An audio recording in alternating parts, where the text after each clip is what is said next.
안녕하십니까.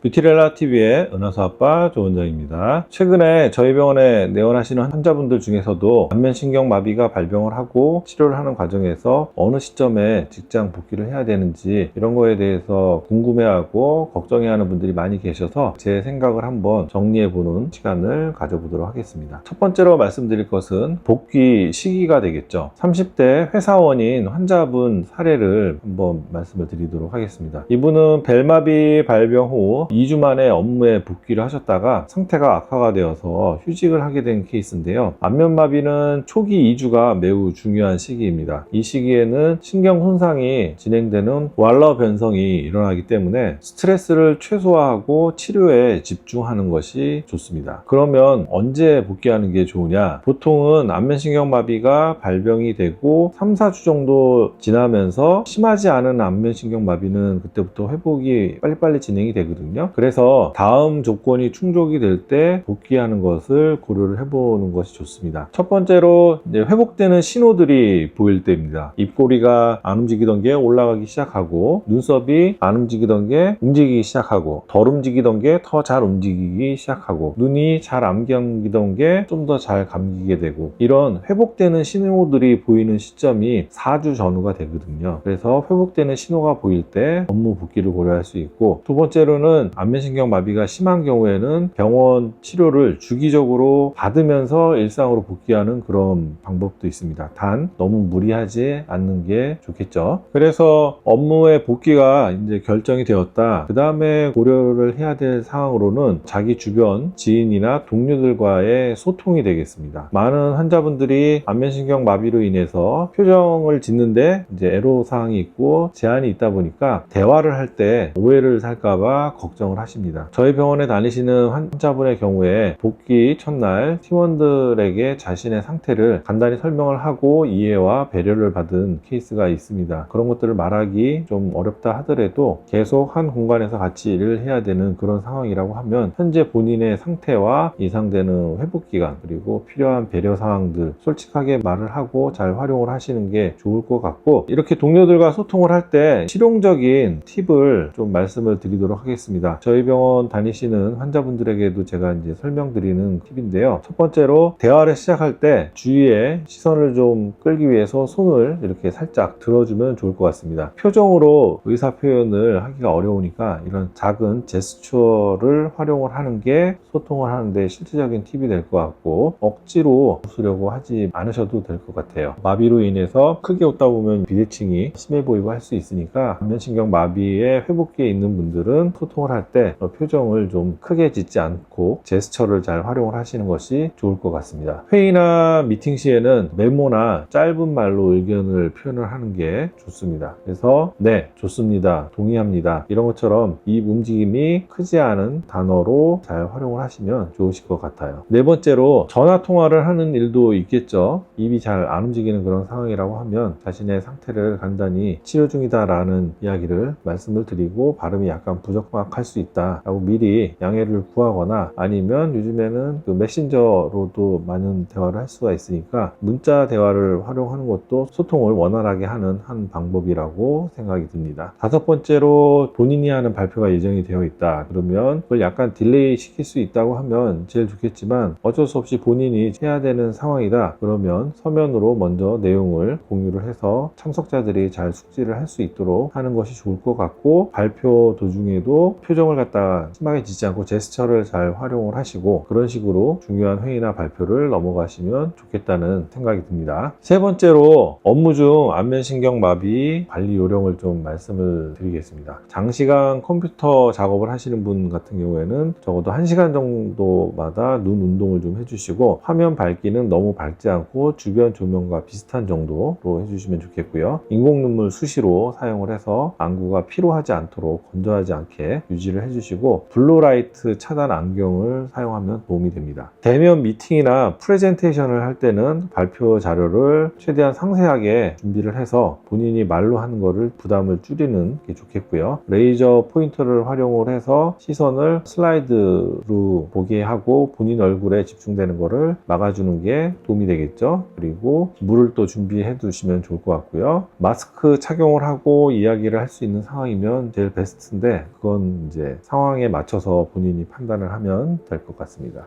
외근을 하시거나 현장에서 일을 할 경우에 지금처럼 추운 경우 이럴 때는 안면신경 마비이신 분들은 되게 힘드실 텐데요. 차가운 바람을 직접 맞지 않도록 마스크나 목도리를 활용을 해서 얼굴을 갖다 많이 가려주시는 게 얼굴이 뻣뻣해지지 않는 좋은 방법이고, 이어폰보다는 볼을 가릴 수 있는 헤드폰이 도움이 되는 것 같습니다. 햇빛이 강한 날은 선글라스 착용도 도움이 됩니다. 네 번째는 스트레스 관리인데요. 모든 병에는 스트레스가 좋지 않습니다. 그래서 스트레스 관리를 위해서 몇 가지 방법을 좀 추천을 드리고 싶은데요. 점심시간에 가벼운 산책을 하실 수 있으면 산책을 좀 하시는 게 도움이 되시고, 퇴근을 한 다음에 집에 와서는 간단하게 얼굴 스트레칭을 해서 근육이 움직이는 느낌을 잃어버리지 않도록 하는 것 중요하고, 잠 충분히 주무셔야 되고요. 주말을 이용해서 또 가벼운 운동을 해서 건강하게 살고 잘 먹고 잘 쉬고 하는 게 완치가 될 때까지 회복기에 아주 중요한 관리가 되겠습니다. 제가 마지막으로 꼭 드리고 싶은 말씀은 안면신경 마비의 70~80%는 자연적으로도 많이 회복이 되지만 좋아지는데 시간이 많이 오래 걸린다는 그런 점입니다. 너무 조급해하지 마시고 회복되는 과정이다 라고 생각을 하시면서 이 기회에 본인이 좀 더 건강해지는 시간으로 기회로 삼으면 좋겠다, 그런 생각이 들고, 안면신경 마비가 완벽한 회복이 되지 않고 후유증이 남는 그런 분들은 후유증의 강도를 좀 더 낮추기 위해서 검증된 치료와 관리에 신경을 써주시는 게 좋지 않을까, 이런 생각이 들고요. 회복기 도중에 갑자기 증상이 악화가 되거나 아니면 새로운 증상이 생기면 담당 주치 선생님 찾아가서 다시 상담을 받고 치료 방향을 바꾸거나 조정을 하거나 이런 과정은 또 필요할 수도 있습니다. 직장 생활과 안면신경 마비 치료 병행하는 게 쉽지 않다는 거 충분히 알고 있습니다. 하지만 얼굴의 비대칭 이런 것들은 계속 트라우마로 남을 수 있기 때문에 긍정적인 마음을 가지시고 천천히 좋아지더라도 희망을 놓지 마시고 안면신경 마비 회복에 임해 주시면 좋겠습니다. 오늘 말씀드린 것이 직장으로의 복귀와 사회생활 하는데 조금이라도 도움이 되는 팁이 되셨으면 좋겠다는 그런 바람으로 다음에 또 좋은 내용으로 찾아뵙도록 할게요. 경청해 주셔서 감사합니다.